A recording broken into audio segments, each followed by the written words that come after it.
Episode की शुरुआत में हम रात का सीन देखते हैं। व्हाइट लैंड के डाइनिंग रूम में पैट्रियाच अपने फैमिली के साथ डिनर कर रहे होते हैं। वही हम देखते हैं उन्हों को जो खाना खाते हुए अपने मन में सोचता है, मुझे बुरी फीलिंग क्यों आ रही है। ऐसा लगता है ये लोग मेरे बारे में कुछ जरूर बोलेंगे। पैट्रियाच पूछते हैं सनहो से, तुम्हारी मार्शल एकेडमी लाइफ कैसी चल रही है? क्या तुम्हें किसी कठिनाई का सामना करना पड़ा? सनहो कहता है, नहीं यह ठीक है, कठिनाई नहीं आएगी तो मैं हार्डशिप ट्रेनिंग कैसे करूंगा। मेरा मानना है कि यह खुद को ओवरकम करने के लिए यह अच्छा है। रियाज कहता है, तो तुमने मेरी अनुपस्थिति में बहुत सफर किया। वो कहता है, इतने लंबे समय तक दूर रहना आपके लिए भी सबसे कठिन रहा होगा। रियाज कहता है, तो क्या कोई और इशू है? वो चॉपस्टिक नीचे रखते हुए कहता है, वह एक ही है।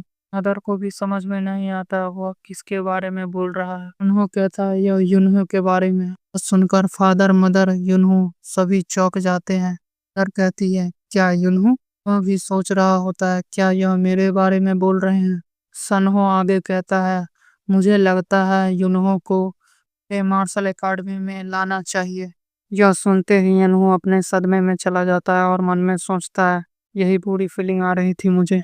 सीन प्रेजेंट में दिखाया जाता है उसी बेगर को जो उस लड़के को कहानी सुना रहा होता है यूनहो के बारे में। वह बेगर उस लड़के से कहता है, यहाँ तक कि मू सेनमू और पैंग डैंग वह यूनहो का नाम सुनते ही दांत पीसने लगते हैं। वह तब था जब महान इतिहास की शुरुआत हुई। उस समय कोई कल्पना भी नहीं कर सकता कि यह आलसी लड़का एक दिन पूरे दुनिया को हिला के रख देगा। राइटर हमें बताता है, अंत में यूनहो को मार्शल एकेडमी जाने के लिए मजबूर होना पड़ा। उसका परिवार थोड़ा सा परेशान था।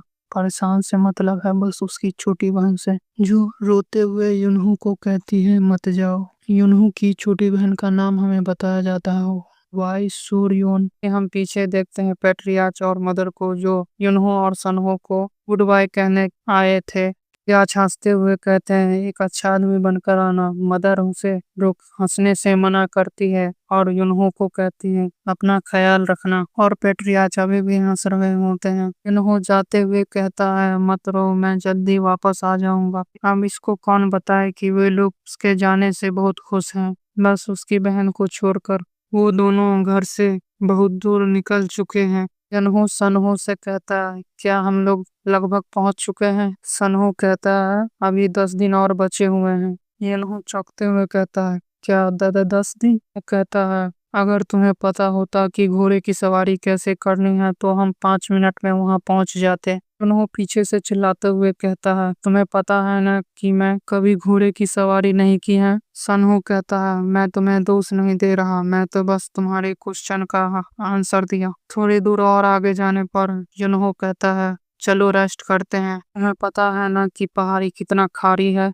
मैं बहुत थक गया हूँ। मुझे फील हो रहा है कि मेरा तशरीफ और मेरा पीठ दोनों फट जाएगा। वह आगे कहता है, उधर देखो, कुछ लोग उस सूखे पेड़ के नीचे रेस्ट कर रहे हैं। वह जब उन लोग को देखता है तो चौंक जाता है और जल्दी से घोड़े से नीचे उतरकर उन लोगों की ओर जाने लगता है। वो कहता है, यह तुम क्या कर रहे हो? और अपने घोड़े से उतरकर सनहु के पीछे भी जाने लगता है। वहां पहुंच के वह कहता है, यह तुम क्या कर रहे हो? सनहु कहता है, बहुत देर हो चुकी है, वे सब मारे जा चुके हैं। हम देखते हैं कि जिन्होंने जिस लोगों को रेस्ट करते हुए देखा था वह असल में मर चुके हैं। उन लोगों को देखकर जोर से चिल्लाता है। सनहो एक डेड बॉडी के ऊपर से कपड़े हटाकर यनहो को देखने के लिए कहता है। हम देखते हैं कि उस डेड बॉडी के चेस्ट पर फ्लावर का निशान बना हुआ है और सनहो आगे कहता है, इस टेक्निक को कहते हैं फ्लावर इंडल्जिंग पाम।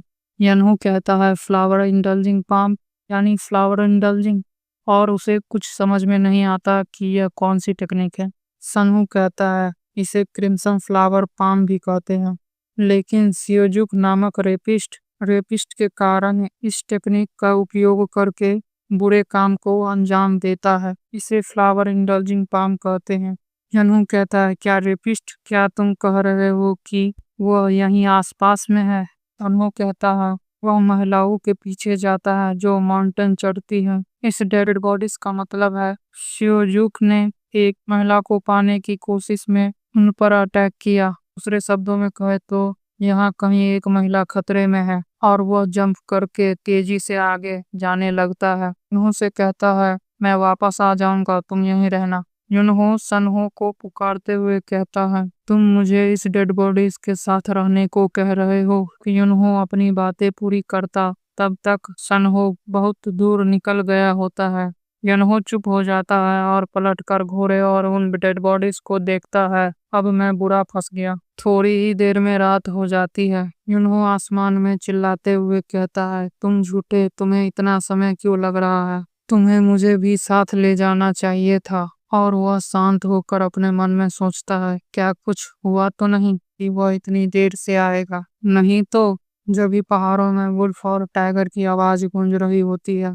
यूनहो घोड़े की रस्सी पकड़कर घबराते हुए कहता है, मुझे कुछ करना होगा। अगर मैं यहीं इधर उधर घूमता रहूंगा तो शायद मैं टाइगर का खाना बन सकता हूँ। जब ही यूनहो के पीछे से आसमान में जोरदार बिजली कड़कती है। यूनहो जोर से चिल्लाता है। जब ही बारिश भी स्टार्ट हो जाती है, हम देखते हैं कि यूनहो घोड़ा और वह डेड बॉडीज के साथ बारिश में भीग रहा होता है और वह भीगते हुए कहता है, आज तो मैं सचमुच में परेशान हो गया। वह जोर से आसमान में चिल्लाता है। नेक्स्ट सीन में देखते हैं यूनहो को जो बारिश में घोड़े को धक्का देते हुए माउंटेन पे चढ़ा रहा होता है। घोड़े को धक्का देते हुए वह हांफने लगता है और हांफते हांफते कहता है, मुझे बारिश से बचने के लिए शेल्टर ढूंढना होगा। हम देखते हैं कि यूनहो ने उस डेड बॉडीज को भी लेकर घोड़े पर रख दिया होता है। यूनहो कहता है, हंसो तुम मेरे ऊपर, मैं यहाँ कैसे पहुंच गया? मैं उन्हें ऐसे ही नहीं छोड़ सकता हूँ, नहीं तो वह टाइगर का खाना बन जाएंगे। और मैं इन्हें दफना भी नहीं सकता क्योंकि बारिश हो रही है। जब भी घोड़ा यूनहो की तरफ देखते हुए अपनी भाषा में कुछ बोलता है, जैसे कि उस घोड़े को समझ में आए कि यूनहो क्या कह रहा है। यूनहो घोड़ा से कहता, क्या तुम मुझे समझ सकते हो? जब भी आसमान से एक बिजली यूनहो के ऊपर गिरती है और वह एक जोरदार चीख के साथ माउंटेन से नीचे गिरने लगता है। वह नीचे गिरते हुए टपली खाते हुए गिरा जा रहा होता है। कभी उससे पीठ में चोट लगता, कभी उससे बाजू में और कभी उसके सर पे चोट लगता है और वह सीधा जाकर एक झाड़ियों में गिरता है। वह उठकर बैठ जाता है और अपने पीठ को सहलाते हुए कहता है, अब मेरा पीठ, तुम सापित घोड़े। हम देखते हैं यूनहो को ज्यादा चोट नहीं लगी हुई होती है और वह सामने की ओर देखकर कहता है, क्या यह एक केव है? और वह खुश होते हुए कहता है, बारिश से बचने के लिए मुझे एक शेल्टर मिल गया। जब ही वे दोनों घोड़े उसी केव में आ जाते हैं, यूनहो चौंकते हुए कहता है, तो तुम लोग भी यहाँ आ गए?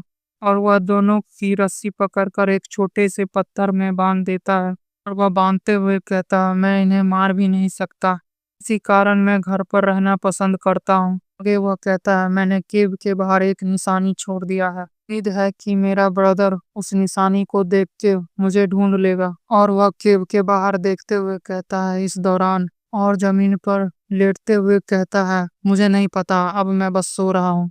और वह अपने ब्रदर के बारे में थोड़ा सा चिंता करते हुए कहता है, मैं आशा करता हूँ कि ब्रदर को कुछ नहीं हुआ होगा। थोड़ा सा अपना मूड अच्छा करते हुए कहता है, नहीं, वह ठीक होगा, वह स्ट्रांग है, उसे कुछ नहीं होगा। ऐसा कहते ही उसे नींद आ जाती है और वह सो जाता है।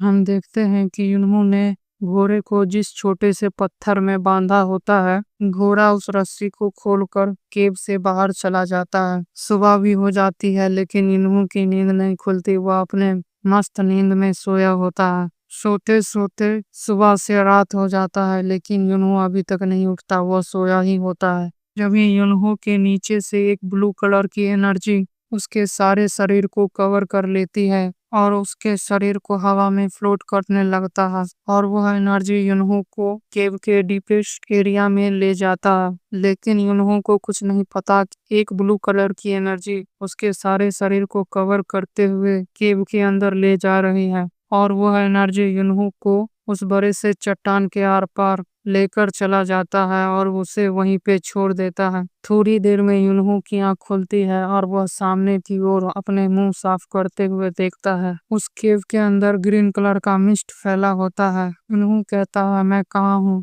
यह केव वैसी दिख रही है जिसमें मैं अभी था। और वह कंफ्यूज होते हुए कहता है, क्या मैं केव के गहराई में आ गया? जब यूनहो को पीछे से एक आवाज आती है, फेटेड इंसान। यह सुनकर यूनहो डरते हुए जोर से चिल्लाता है और नीचे गिर जाता है और वह संभलते हुए सामने की ओर देखता है। उसके सामने ब्लू कलर की एनर्जी से बना हुआ गोला उससे बात कर रहा होता है। वह भोला कहता है, तुम्हारा स्वागत है इस भाग्यशाली प्लेस पर, मेरे सक्सेसर चमकदार स्वord। उस एनर्जी से बने हुए गोले को देखते हुए कहता है, क्या तुम इस चमकदार चीज की बात कर रहे हो? वह एनर्जी से बना हुआ गोला कहता है, हाँ, ट्रांसेंडेंट रिस्ट्रेंट फिजिकल बीइंग हूँ जो टाइम एंड स्पेस के बियॉन्ड से तुमसे बात कर रहा हूँ। मेरे विल को एक्सेप्ट करो और पूरी दुनिया पर रोल करो। इन्हों डर से चिल्लाते हुए कहता है, या तो एक घोस्ट है। वह ब्लू कलर की एनर्जी उससे कहता है, डरो मत, मैं तो पहले ही मर चुका हूँ, या तो केवल मेरा विल बची हुई है। मैंने इसे किसी एक पर्सन के लिए प्रिपेयर किया है, मेरे बाद यहाँ आएगा, इसीलिए बिना किसी डाउट के मेरे विल को एक्सेप्ट करेगा। वो अपने मन में सोचते हुए कहता है, रुको, ये सिचुएशन तो फैमिलियर लगती है, नॉवेल की तरह है, जिसमें किसी मेन कैरेक्टर को केव में कोई पावर या वेपन या कोई टेक्निक मिलता है। मेरे साथ भी यही सिचुएशन है, एक केव जिसके अंदर किसी इंसान की प्रेजेंस भी नहीं है और एक ओल्ड मैन की विल। यही सोचते हुए यूनहो खुश होते हुए कहता है, यह तो मेरे लिए फेथफुल चांस है। वह कहता है आगे, हेवन ने भी मेरी काइंडनेस के लिए मुझे रिवॉर्ड दे रहा है। अगर मैं यहीं स्ट्रांग हो जाऊंगा तो मुझे मार्शल हॉल ट्रेनिंग में जाने की जरूरत नहीं है। वह एनर्जी कहता है, मेरे स्वॉर्ड को इनहेरिट करो, मेरे पास उतना समय नहीं है कि दुनिया की नैतिकता को सही करूं। मैं तुम्हें अपनी तेज स्वॉर्ड सिखाऊंगा, खुद को अंतहीन में ट्रेनिंग करो। यदि तुम्हारे पास मेरा ब्लड होगा तो तुम में टैलेंट भी होना चाहिए। अगर तुम यही 30 साल तक कड़ी ट्रेनिंग करते हो तो तुम मेरे टेक्निक को कुछ हद तक दोहराने में सक्षम होगे। यूनहो फनी सा चेहरा बनाते हुए कहता है, क्या 30 साल? एनर्जी कहता है, हाँ, बस 30 साल। यूनहो कहता है, तो इंतजार करो, मुझे नहीं लगता कि यह भाग्य मेरे लिए था, किसी और पर्सन की तलाश कर लो। वह एनर्जी शॉक होकर कहता है, यह तुम क्या कह रहे हो? यूनहो हंसते हुए कहता है, हाँ, मैं 30 साल तक यहाँ रहने के वजह इसे जाने देना पसंद करूंगा। सीन प्रेजेंट में उसी बेगर पर शिफ्ट होता है जो उस लड़के से बोलता है, बट वह मीटिंग हारे हुए थी, लेकिन यूनहो कैसे इतना स्ट्रांग बन गया। तो दोस्तों, यह वीडियो आपको कैसी लगी? उम्मीद है आपको यह वीडियो अच्छा लगा होगा। तो मिलते हैं नेक्स्ट किसी वीडियो में।